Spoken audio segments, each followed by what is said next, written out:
The red line here shows the growth of China's outflow FDI in the world. We could see that almost 10 years ago, the volume is quite limited. But in recent years, China's outflow FDI in the world is growing very, very fast. It almost could be as equal as China's inflow FDIs. Next, please. And I have outlined the China's 6 roles on the left, and also the China's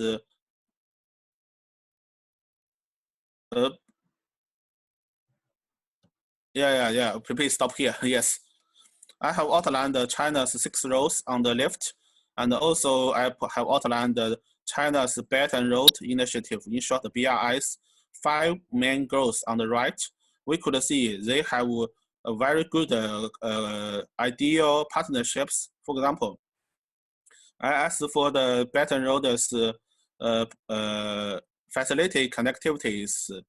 So China's roles as transporter, investors, constructors, all 3 roles could contribute to the goals of facilities connectivities. Next page, please. And the second part is about how about Africa's relation with the Belt and Road Initiative. Next page, please.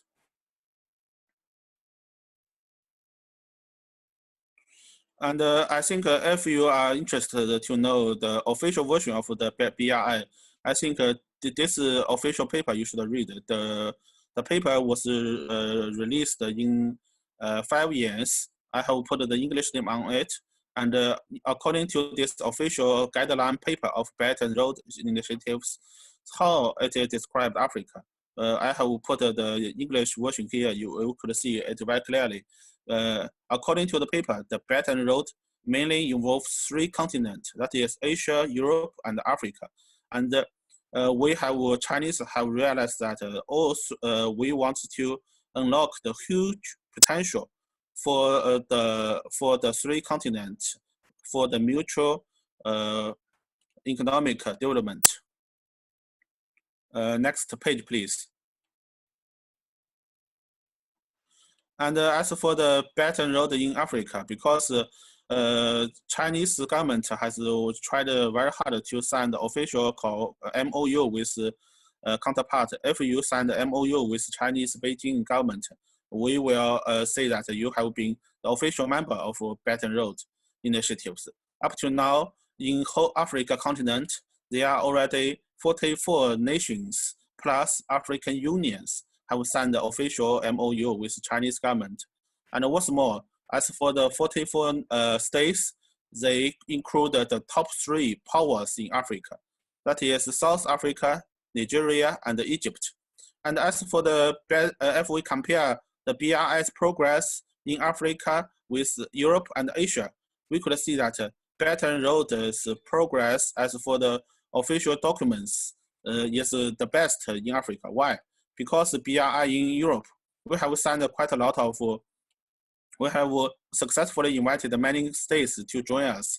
But the top 3 economic powers in Europe, that is France, UK, and Germany, they haven't officially joined the BRI. And as for Asia, the Japan, the 3rd largest economy in the world, and also India, the 2 powers also didn't attend the BRI in China yet. Next, please. Next, please.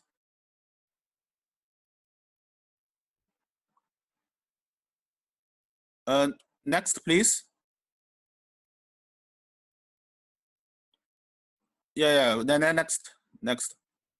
Next. Yeah, okay, stop here. And stop here, yes. Why? I think,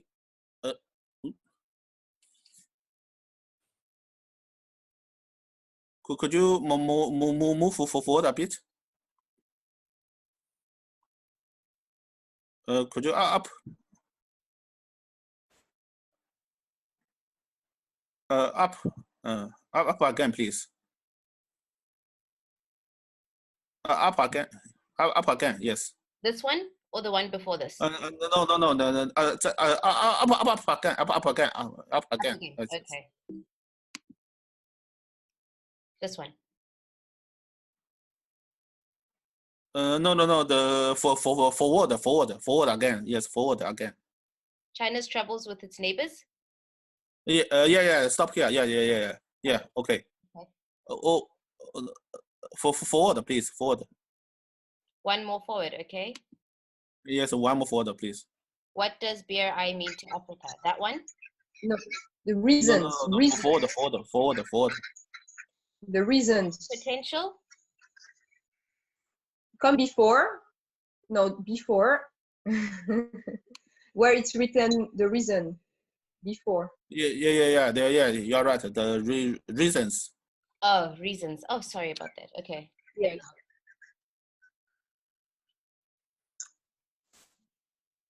Yes, this one.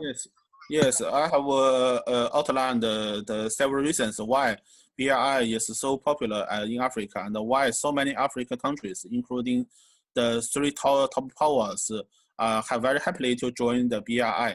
I think because China and Africa, we have very good political partnerships. We don't have the geographic confrontations. For example, as for China's relation with its Asian neighbors, due to many reasons, China still has some historical, even land or maritime border disputes with its neighbors. Next page, please. Next page, please. This one or the next one? Next page, please.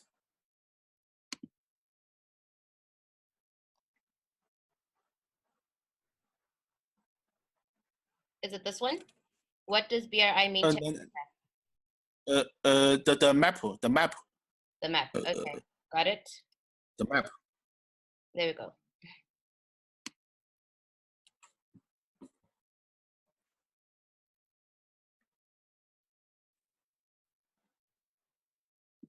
Okay, it's on the map now. Really? Yes, it's on the China's troubles with its neighbors. Forward, the map. It's on the map. I think there's some. I think there's some delay. Stop here. Yeah. Okay. It's this one. Yes. For example, as for the Asian map, we could see that China has troubles with its neighbors. As for the land and sea, we have troubles with the Koreans, and sea disputes with Japan, sea disputes with Southeast Asia, and also the land disputes with India. So that's why now we could understand why the Asian powers, including Japan and India, they refuse to join the Belt and Road. But Africans, almost all African states have already joined the BRI because Africa and China, we have no any big troubles between us. Next page, please. Next page, please. It's on the next page. So I think there's just a delay in showing the slides, but it's on the next page. Next, please. Next, please. What does BRI mean to Africa?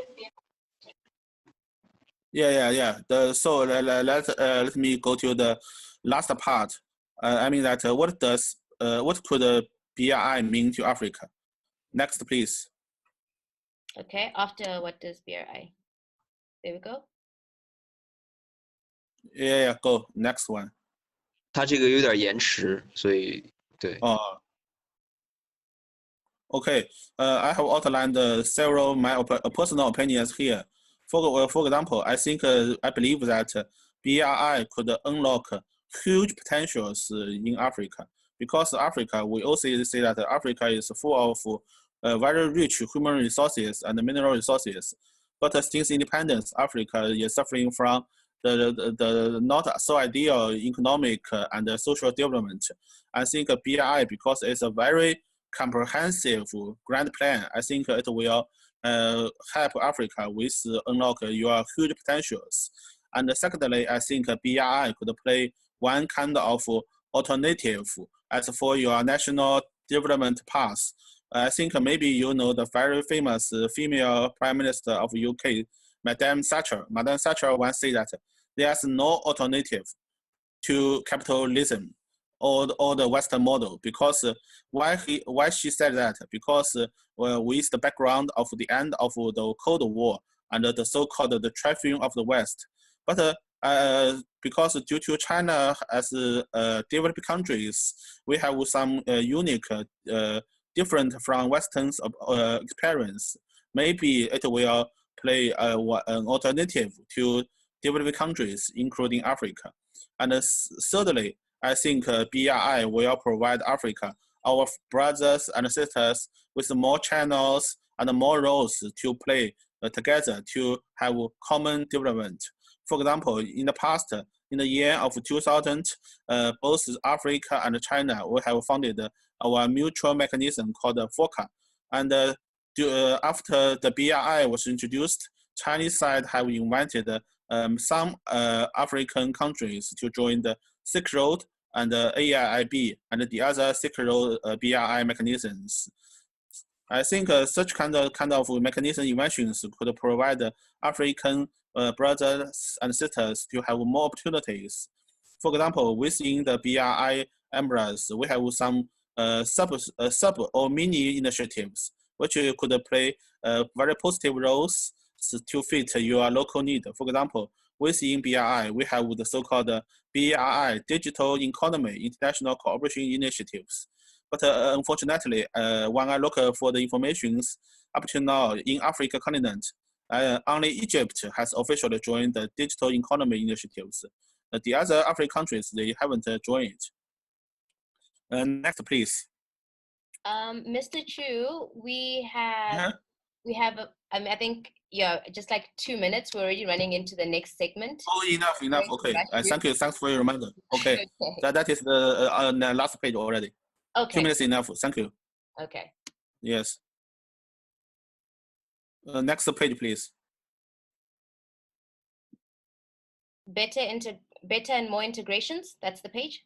Yes. Cool. And lastly, I think the BRI will help to promote better and more integrations between China and Africa, beyond the traditional partnership of trade and investment.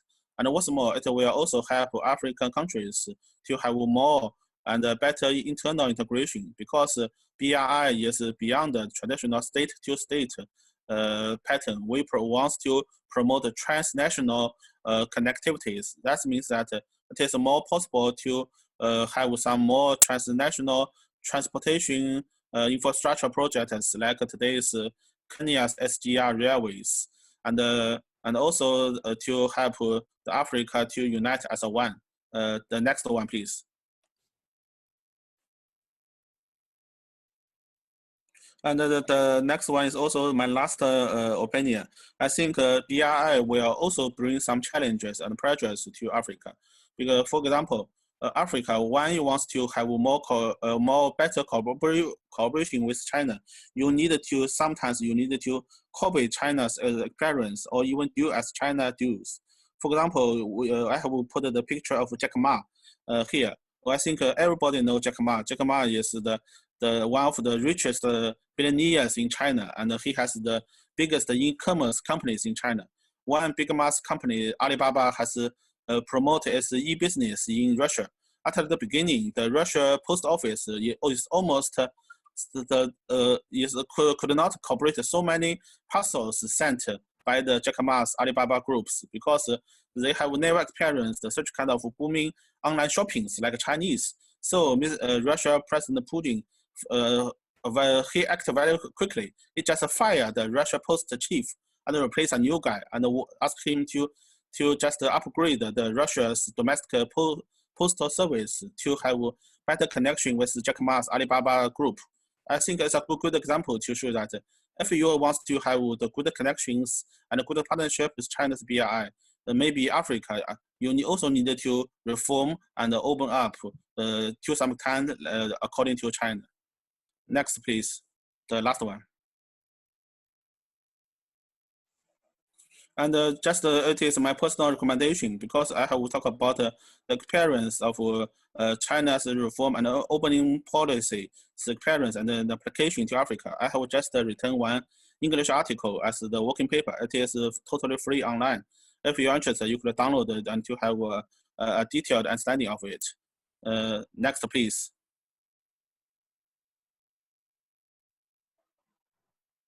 So that's the end, and many thanks, Misty, and assent to my African brothers and sisters. Thank you very much.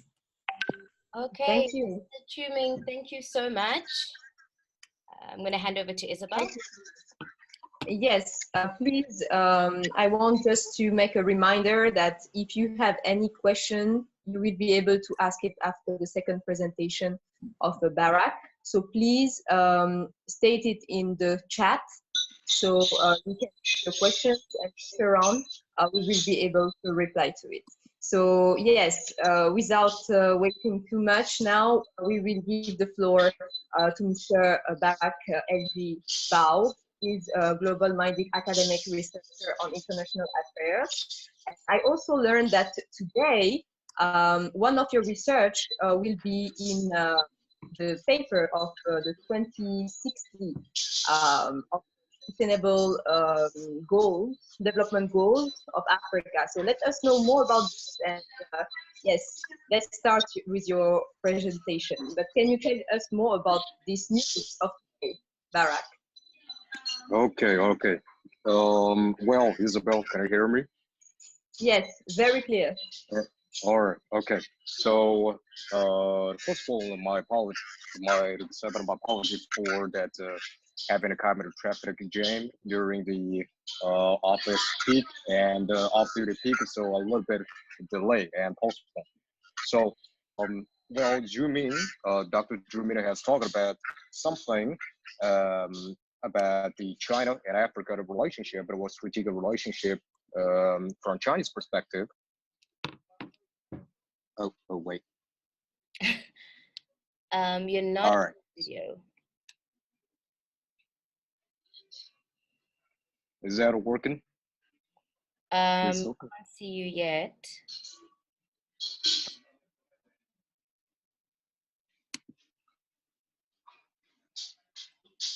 The video seems not to be working. What's going on that? We can see your PPT. All right. But the video itself we can't see you, but we can see your PPT. I don't know if that will be enough or if you want to try get the video up. Okay. All right. So, okay. So, Dr. Zhu has just talking about the African-China strategic ties from China's perspective, but I want to emphasize and give it some of the new scenery of China, Africa, or Africa Belt and Road Initiative nexus from the global perspective, and I want to reframe the structure between CIIE or China International Import Export and Belt and Road Initiative in alignment with African-China relationship. Okay, so all right, and the next page, please. Yeah. Sure.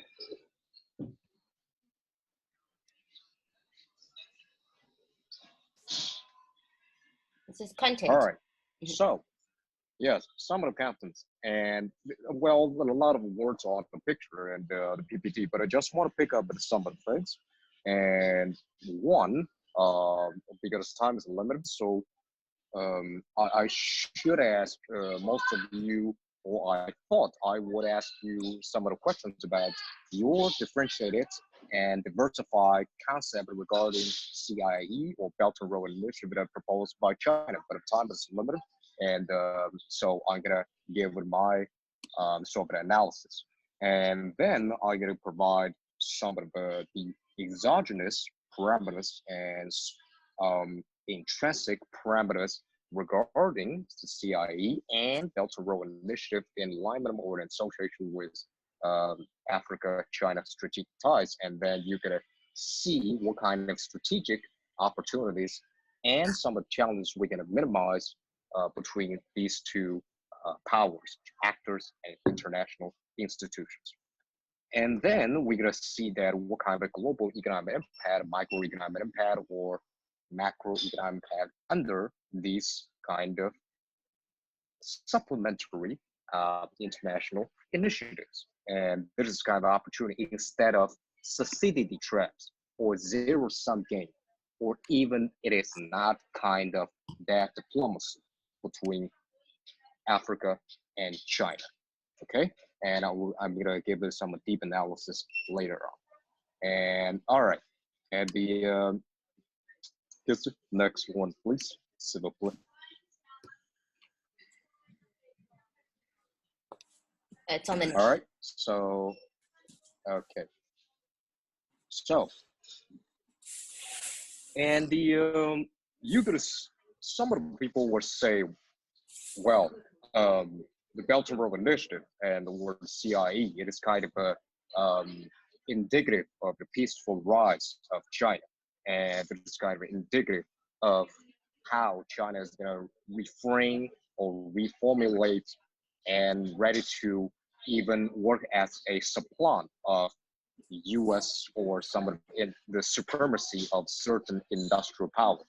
But you're gonna see that some of the different ideas, all right? And sometimes people are gonna view that this could be a platform of redistribution of goods and services. That kind of goods and services are gonna be shared and even supplementary to most of us.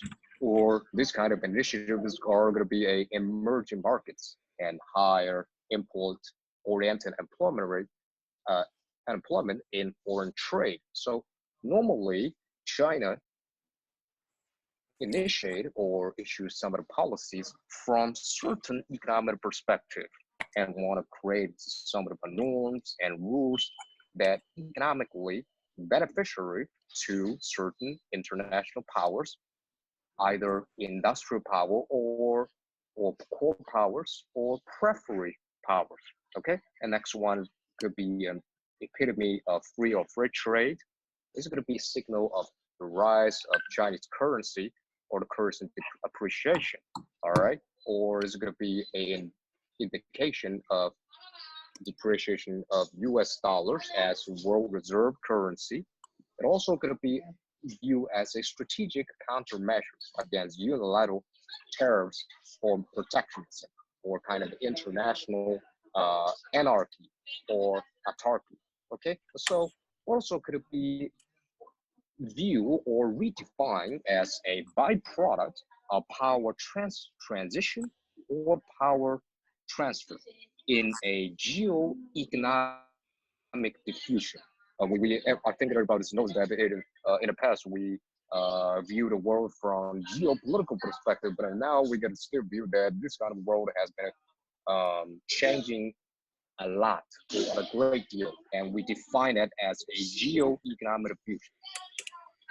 And also, the last one, we can see that it's kind of a transnational or interregional architecture under this kind of framework of BRI and Belt and Road Initiative. Okay, and then we're gonna give it some of the deep analysis of that kind of relation between Belt and Road Initiative and Africa, and how it's in line with African Union agenda of 2063. And we know that Africa and China have been deepening ties under Belt and Road Initiative in trade, investment, and aid programs. But what kind of desirable results or consequences or that kind of promises has the kind of cooperation been delivering as a result of these kind of initiatives? And how and what do Africans think of Chinese investment in the continent?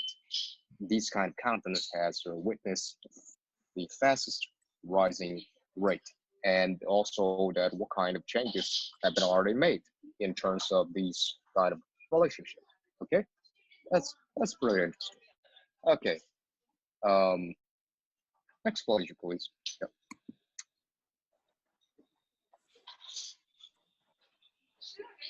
All right, so we got to view that the CIE and Belt and Road initiatives, if we're going to conduct some deductive analysis, we're going to conceptualize or theorize Belt and Road initiative. And what are they? One, it could be viewed as a Chinese rising skepticism about, sorry.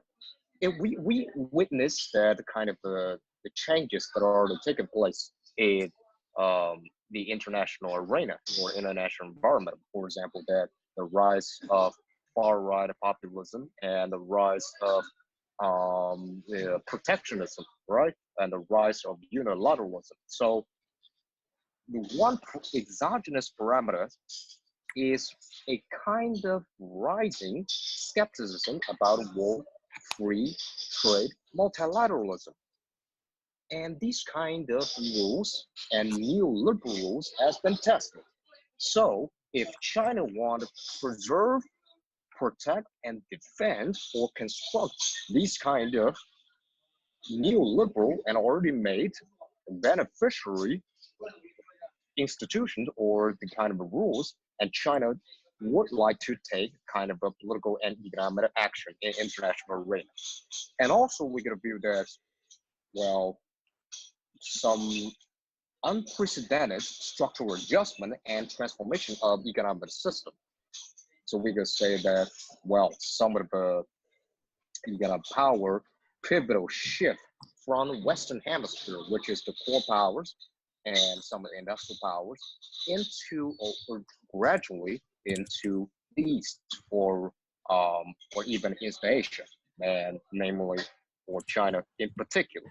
And then we're going to view that it's kind of a more interwoven global supply chain management of globalized goods. So when it comes to African China switching types, we, in the first place, we come up with a mind that there are going to be huge potential opportunities with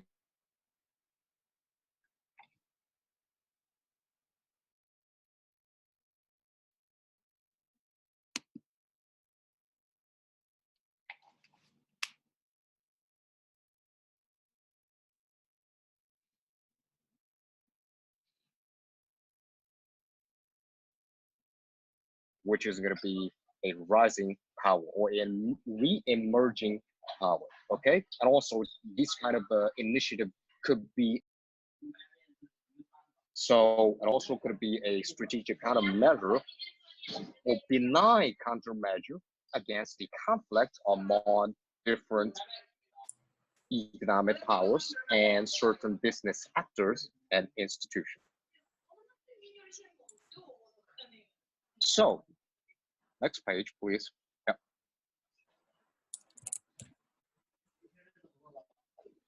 So we analyze this kind of nature and characteristic of the Belt and Road Initiative from the international environment, and then we can view that how we gonna view this kind of framework of Belt and Road Initiative within.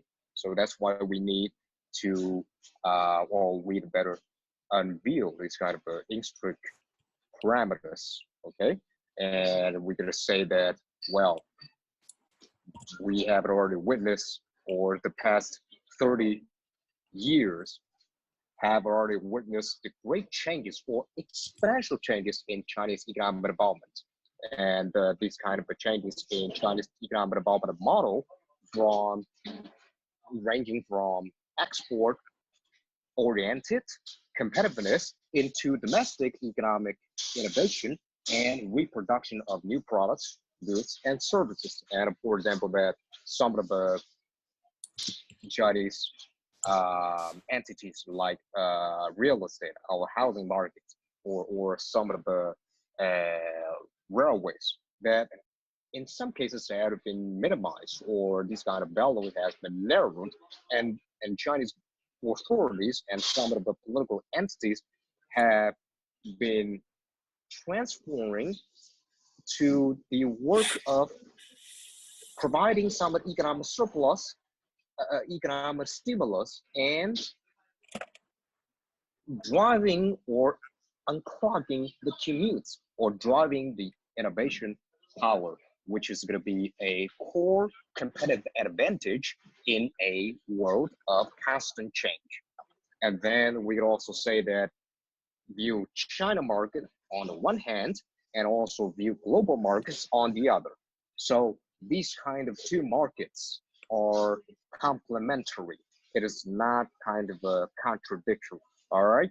And so African markets also within global markets. So we're gonna come up with a conceptual triangle relationship among Africa, China, and global markets. All right, and then you're gonna see that China has already conducted some of the leapfrog or deepen the economic reform, and also China deepening the kind of international engagement into the international development from or at state levels. All right, next please.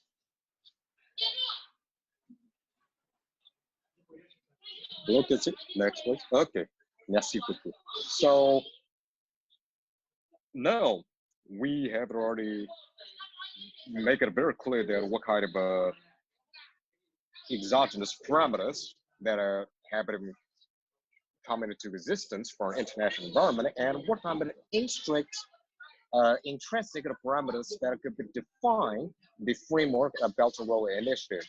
And then sequentially, if we make a combination of these parameters, how we gonna put these kind of parameters into the context of China, Africa, strategic ties, and what kind of economic or strategic opportunities we're gonna unveil.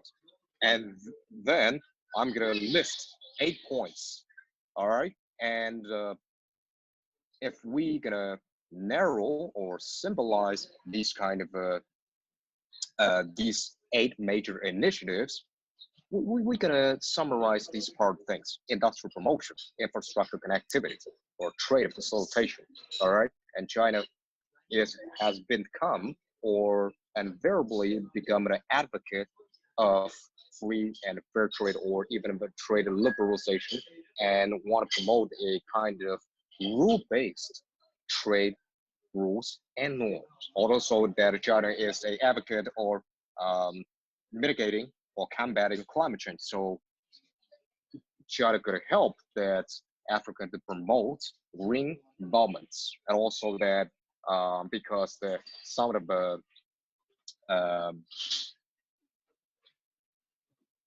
underrepresented or some of the underprivileged powers, they have a little bit limited capacity building. So China could have given some of the capacity building program that could have benefited China and Africa for a great deal.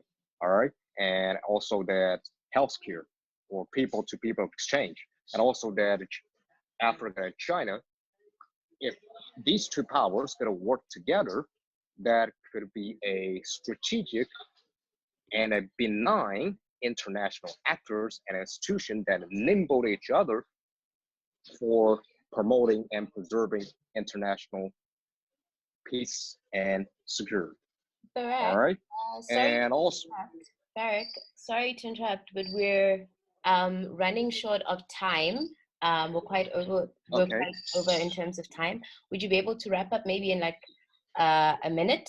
Let me say, Okay. and then maybe we can go to questions, and then we will still figure out a way to continue the conversation thereafter. But this is okay.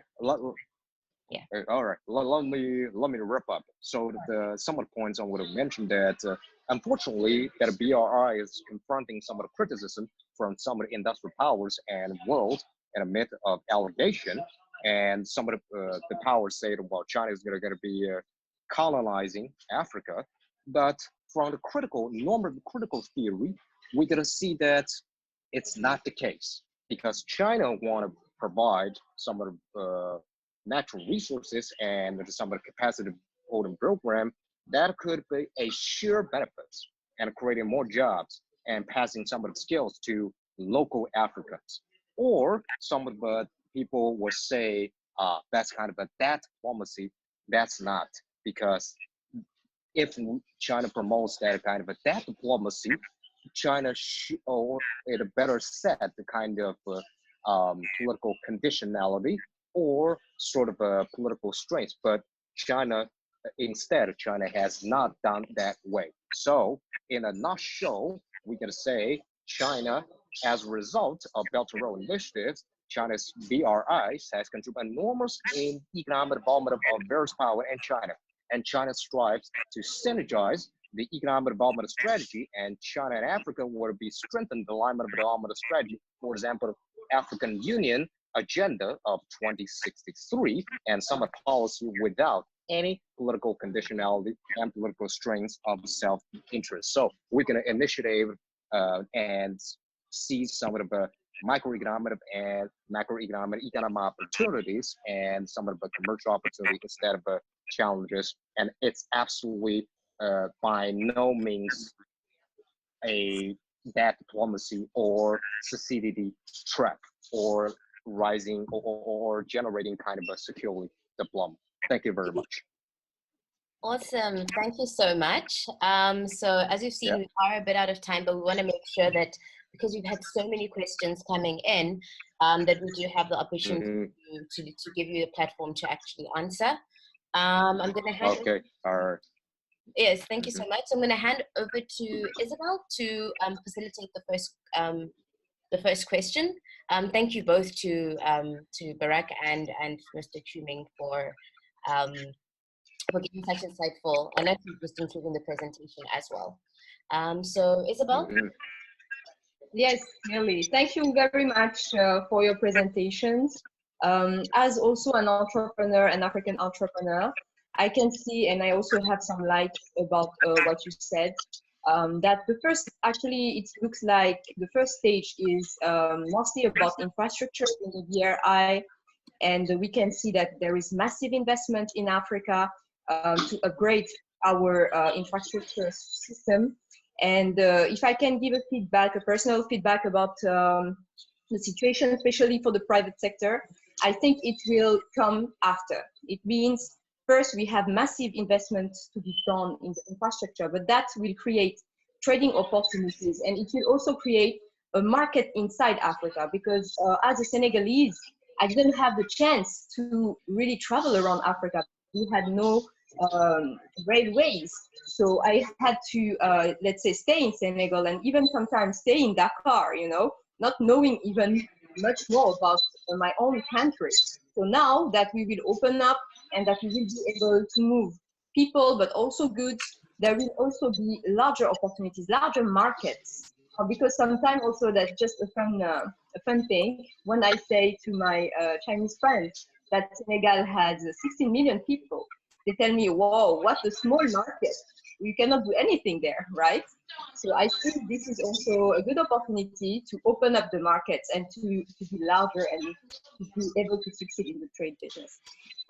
So I will stop there, and we will go for your questions, because I can see that everyone is quite active. And let's give the floor to Rambier Muken. I'm not sure if I pronounced your name, but let's unmute. You can unmute yourself, or Kitso will unmute you, and you can ask your question directly. I think it would be better if you unmute. So I didn't catch whose question we were going to. Was it Maurice? Rumbiey. I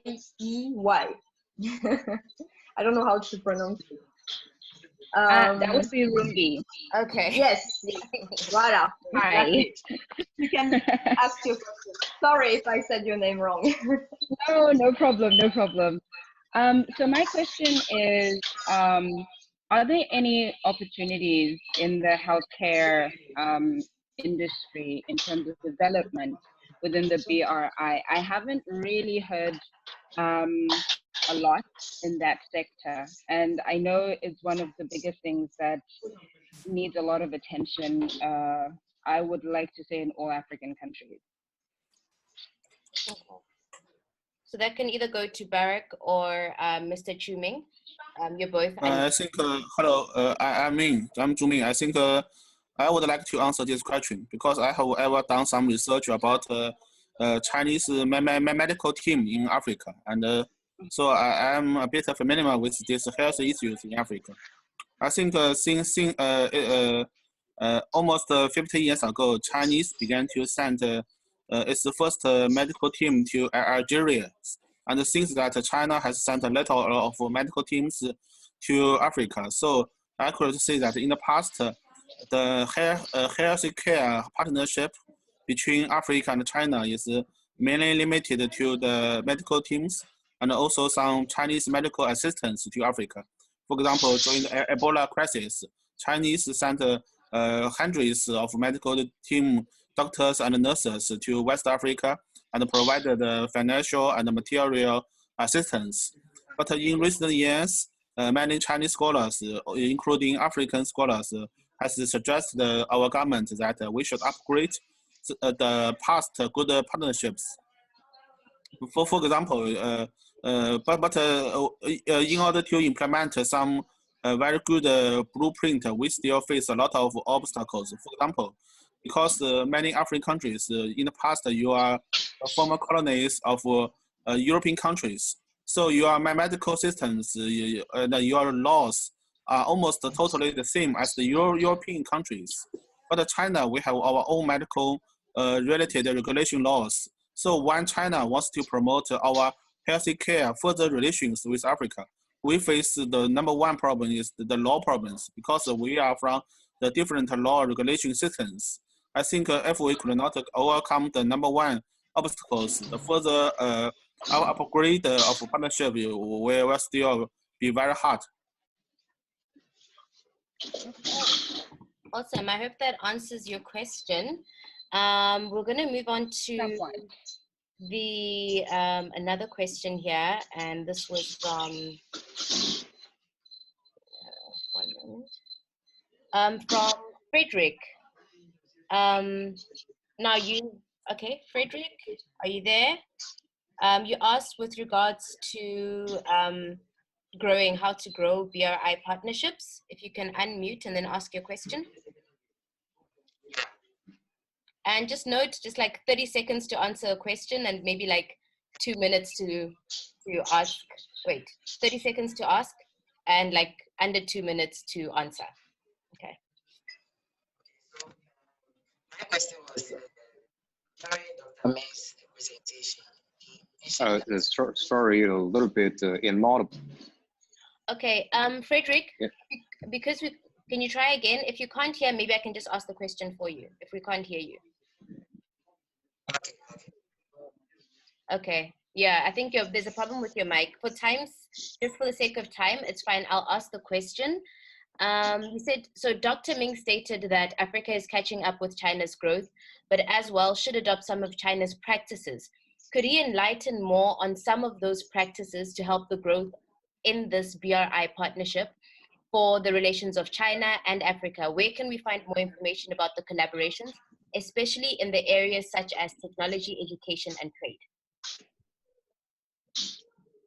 Hello. Hello. Hi. Can you hear me? Yes, we can hear you. Yeah, this is me. Yes, because this question is for me. I think I would provide two advice. The first advice is still about my paper. I have introduced one of my recent working papers in my presentation. I think you could go to have a further rereading of this paper, because in this paper I have talk about what's the political implications for our African brothers and sisters to borrow from China's reform and opening up policies. And the second advice is that African countries should look not only look east, but also act east. Why I say that? Because I have been to several times to Zimbabwe. Zimbabwe is facing the sanctions from Western powers. And during the Mugabe president era, he once said that Zimbabwe should look east to China, to India, to Singapore. But after 2-3 years, when I made my second visit or the third visit to Zimbabwe, I'm very sad to see that in Zimbabwe, there are very little reforms happening in Zimbabwe about any related to some kinds of copy the reform experience from China, India, or Singapore.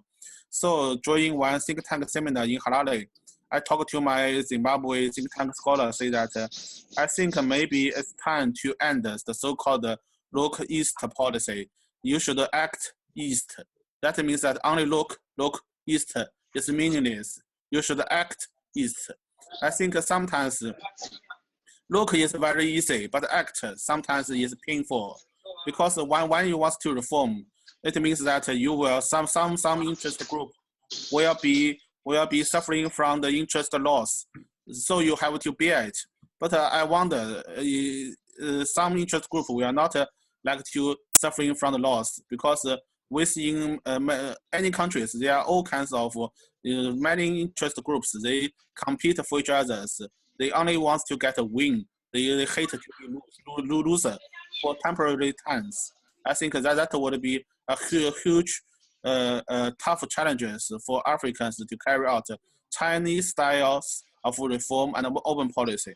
For example, I'm a native Shanghainese. Shanghai in the past is a very big textile centers, but in order to upgrade Shanghai's manufacturing structures, our government could let 1 million workers to lose their jobs. I think in any country, any other countries, nobody could dare to let 1 million people to lose jobs. I think that is China's experience, but sometimes a very painful experience to follow. Okay, that's a very valid response. I think one of the questions that has actually come up quite often, and I'm just going to kind of summarize it really. I think Happy asked this question, and Tian Li Yao. So the question is, what are the specific opportunities for private sector business? And I'm guessing this goes because everything happens on a governmental level, I guess. So what are some of the opportunities, like what sectors, what industries? And Tian Li Yao was asking specifically in terms of sports related and business. Yeah, sports related. Yeah. So can I add on a little bit more about my questions? Sure. So my question is, you know, Africa is quite famous for its sports talents. And from my point of view, is that a lot of other European countries, they're kind of breaking off Africa on that regard. You know, they're taking the athletes away.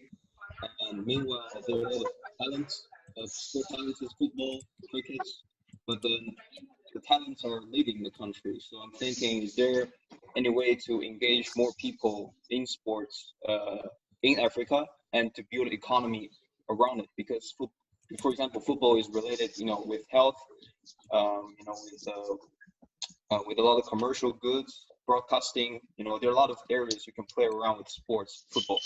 So I'm wondering, is there any how is sport developed in? Okay, so that will be to either Derek or Mr. Ming. Derek? Well, in the first place, I would say that I'm not an expert in sports here, but in terms of privatized sectors, I'm going to make some examples like of Huawei or the Hisense. These kind of one is got a 5G technology, privatized sectors. The other one is also going to be relevant to information technology. And so in terms of private sector, forget about trade, you stick to the 5G technology or kind of information technology or some of the educational program, which a little bit of commercial, but not for profit. You're gonna expand and put some of the educational program. For example, Confucius institute or other kind of African China educational institution, which could be fully implemented. Part of it is going to generate kind of economic desirable outcome and sort of a non-economic strategic opportunities that deepening the understanding of Africa-China ties and its succeeding nature of that. Okay, okay. I think if that's a sufficient answer, I want to ask. So if I can, yeah, if I can add something, yes. So specifically, how can we do? I think there is a lot of different ways that we also can impact in the private sector. It might not be very fruitful instantly, but with the development of the BRI, we can see that the internal market in Africa will grow. So sometimes it's just about investing back in the continent. So investing back in Africa, instead investing back in businesses in your own country. That's right. That you can then develop to other countries in Africa because it will be more accessible. So now it's kind of the seed stage. So you need to find maybe one sector. For example, Mr. Chen Li, he's interested in sports, so he should focus on that and see how he can first develop something that will seem small at the beginning, but that he can replicate and growing with that. And for everyone in his own sector of activity. So basically, I think one of the ways is to develop something based on one country, for example, the one where you feel the comfortable in, and then having some ideas on developing this system in other countries, because yes, because the infrastructure will be here to support us and people will be traveling, even for the tourism and the industry. It's huge. Exactly. So it means, yeah, it opens doors to inside the market inside Africa. And then, of course, the transfer of technology.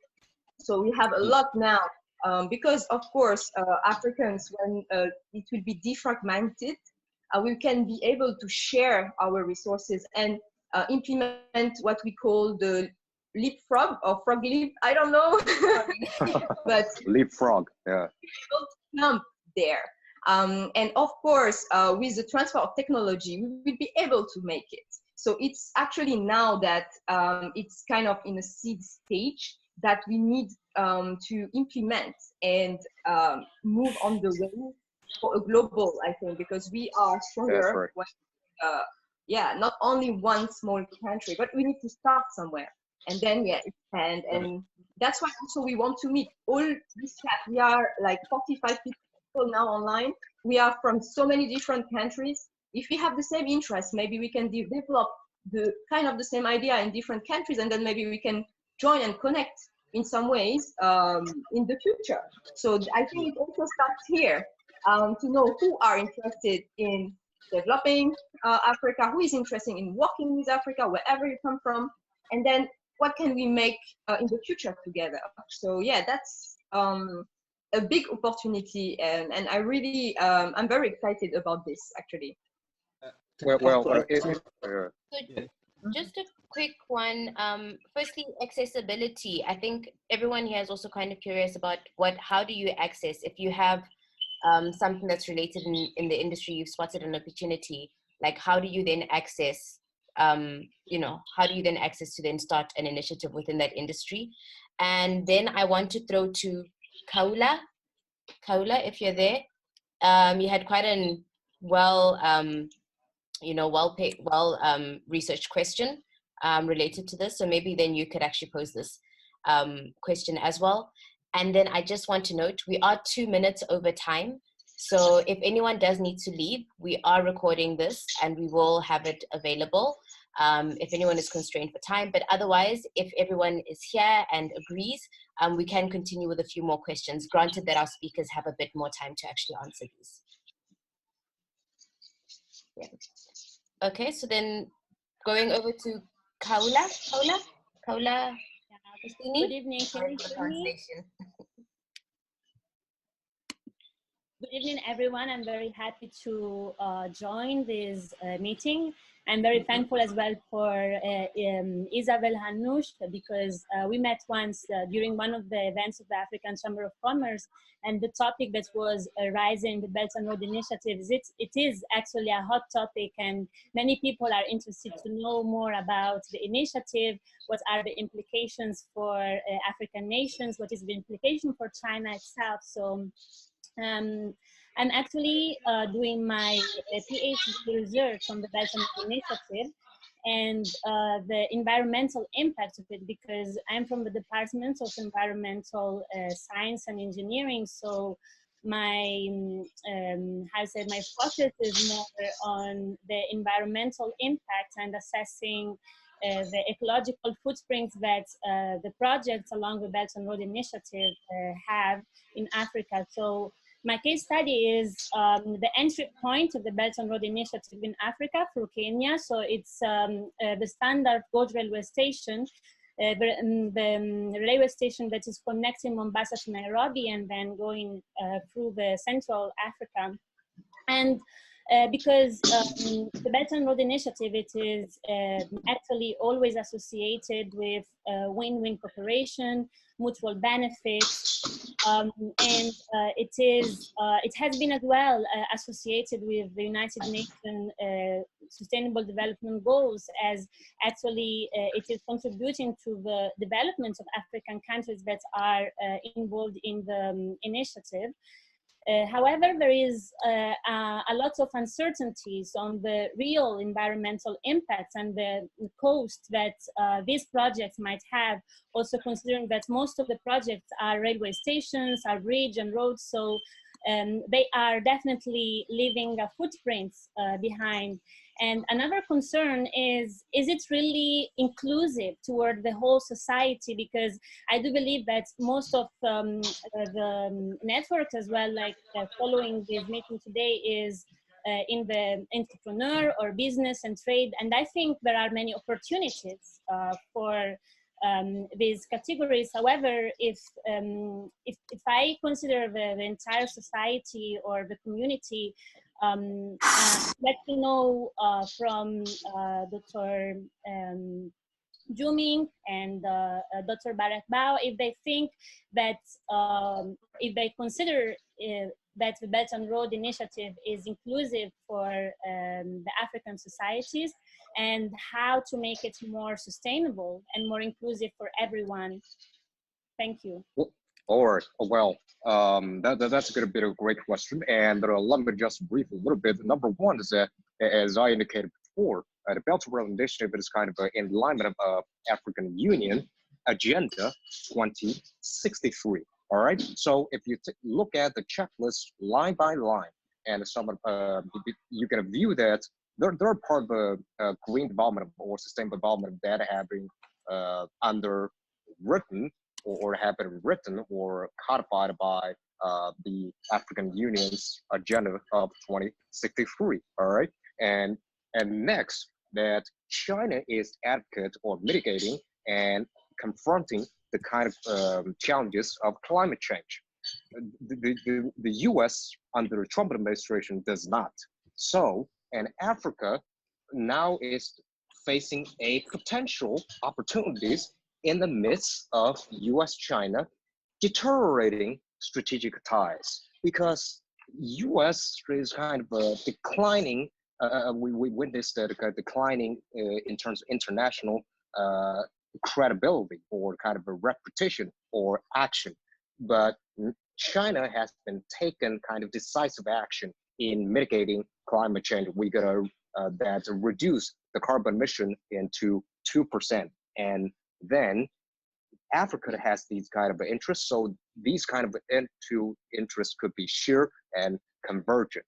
So sequentially, it could be argued that so long as these two kind of economic powers and actors stick to the rule-based international norms, specifically climate mitigating or addressing climate change, you could view that a peaceful rise in China and Africa who had taken 58 projects within the focus upon climate change or ocean or even diversification, the kind of sort of a diversification prevention and control or wildfire protection. That has been initiated by the top political decision makers from both international actors and economic powers. Well, I may not expert in providing the kind of the kind of analysis at a macro level, but I give you a kind of scenario which you can conceptualize and theorize in your mind, and then I think, right honorable lady, you could do the kind of deductive analysis based on critical theory, because that we need a kind of inclusive and normative international norms. So, and these kind of dreams or goals, and specifically sustainable development goals, are convergent and shared between these two top or these two kind of strategic economic powers. I hope that my answer of great help to your research. Thank you. I want to add a little. Sorry, is it possible for me to add something? Yeah, just 2 minutes, okay? Yeah, this is Zhu Ming. As for the environmental impact of BRI in Kenya's railway systems, I have last year I have met one senior think tank scholar from Kenya, and he talked to me about this issue too, and his ideas are very interesting. He said that as for the negative impact of railway systems on local environment, yes, in some case, is overstated in Western medias. And he said, as Africans, we have been living with the local animals like giraffes, elephants, zebras for thousands of years. We know them quite well, much better than Westerners. So if we local Africans think it is environmental friendly, I think the Westerners, they should not say it is bad for local peoples. Because we local people, we know the importance of protecting the local animals and environments. We have thousands of years experience, memories to know which way is the better ways. And according to his statement, he has very good confidence in the positive impact of the China's built railway systems in Kenya. And what's more, our President Xi has also outlined some super goals for BRI. One is so-called green belt road, means that the belt road should be the green one, not the dark one. Will bring huge pollutions to the local peoples. I think you should take the flag of the green belt road to persuade the Chinese companies to carry out the green one, not the dark one. Thank you. Okay. Thank you. I just wanted to add that we will not stop on this topic. It means this one was to know more about the private sector, to have an introduction about the BRI, but we will also give a survey and you will be able to choose for the next topic. Maybe if you are interested in the sustainable development and environment, we also could do a webinar only about this subject, because I think in the BRI, we have so many angles that we can take the event, and your output will be very appreciated, and we will make a survey, and out of the most interest we will also make some events related to a specific subject that we can go more deep. But today, yes, yeah, we wanted to have a first introduction, and also for us to understand what is a BRI, starting to have a reflection, so that we can, at the end of this series of events, starting to think together about how to act actually.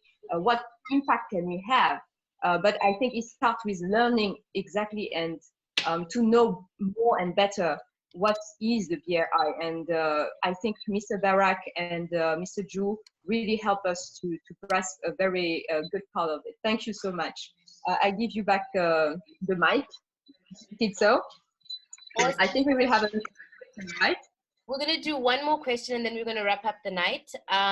While the question is being answered and while it's being asked, I'm also just going to put up the QR code for the group. So if you're not in the group on WeChat, I'll put up the QR code on the screen so you can just join via that. And then moving on to the question by Sylvia. I don't know if you want to ask yourself. Sylvia B. Yes, that's me. Hello. Awesome. Yes, Dr. Zhu mentioned earlier that there were initiatives in the digital economy. And I was wondering if there were maybe some specific. I know at some point in the conversation there was also Huawei mentioned, but apart from the big names and big projects in telcos, what is going on in this area? Thank you.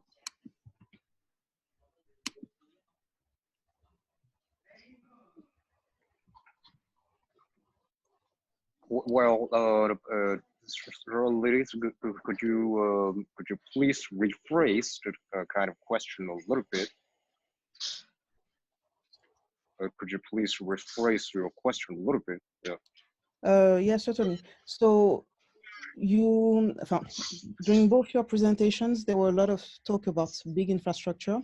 And at some point, not in yours, but Dr. Zhu Ming was talking about different type of initiatives and specifically about digital ones. And I was wondering what kind of digital initiatives were going on down there. Well, that would say in the international environment where the kind of declining U.S.-China strategic ties, that and more and more the kind of deteriorating U.S.-EU strategic ties. Now we're going to witness that in terms of Huawei 5G technologies has been sanctioned by the U.S. government at you're gonna see that now it's kind of a potential opportunities that Africa and China could cooperate in terms of 5G technology, and also even could be cooperate in terms of Bitcoin technology or blockchain technology, and even big data or digital currency, and a wide range of fresh technology that we haven't never seen before.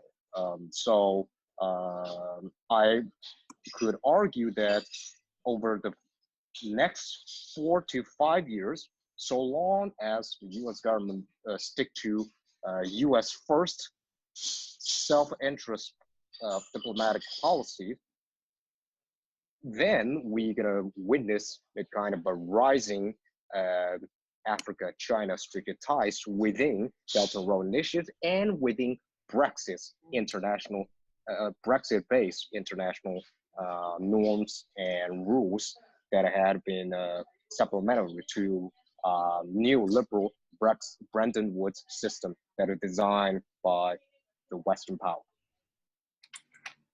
Okay. Perfect. So we haven't been able to display the WeChat QR code, but that's fine.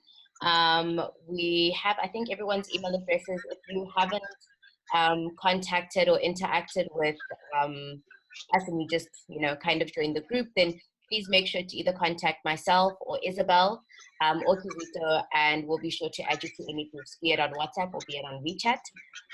So to our speakers, thank you so much for taking the time to answer and to just really uncover what really is BRI, what are the opportunities, and to everyone that came and that attended, thank you so much for taking the time to join us for the first webinar. We hope that it was insightful, and we really hope that it will be one of many. We have saved all of your questions, so if they haven't been addressed in this particular webinar, there will be a follow-up article, there will be content, there will be a means to actually address some of these questions. And then again, yeah, to reiterate, if you do have any other questions, you can ask myself or Isabel. And to Mr. Zhu Ming and Barak, thank you so much. We really appreciate you taking the time to actually share this with us. All right. Thank you very much. Really, it was very insightful, and we wish that our group will stay to be on the focus on the BRI first. We will share, as I said already, a survey. You can also give us your feedback. It will be anonymous, so you can give us your feedback, your recommendation, what you will be expecting for the next event. And we will try to focus for 2 or 3 events on the BRI to really grasp it as a really very well. And then we will move on to another subject on the Africa-China relations. But the goal is that we learn together, we know also each other. We also want to know more about you guys, what are you doing, why you joined, etc. So don't hesitate. If you are shy, you can reply to the survey. If you want, you can tell us directly. And really, we were very happy to do this event. And thank you so much to Barak and Zhu Ming, who really gave their time voluntarily. So we are all volunteers here. And I really, really do appreciate that you take your time to come here and explain to us, reply to our questions, and that you will also share later with us. So thank you so much, all of you, and especially our speakers, Kitso and Kizito as well. Thank you so much, guys. Have a good evening. Thank you. Thanks. Thank you, Isabella, and all the others. Bye. Thank you very much. Thank you. Bye.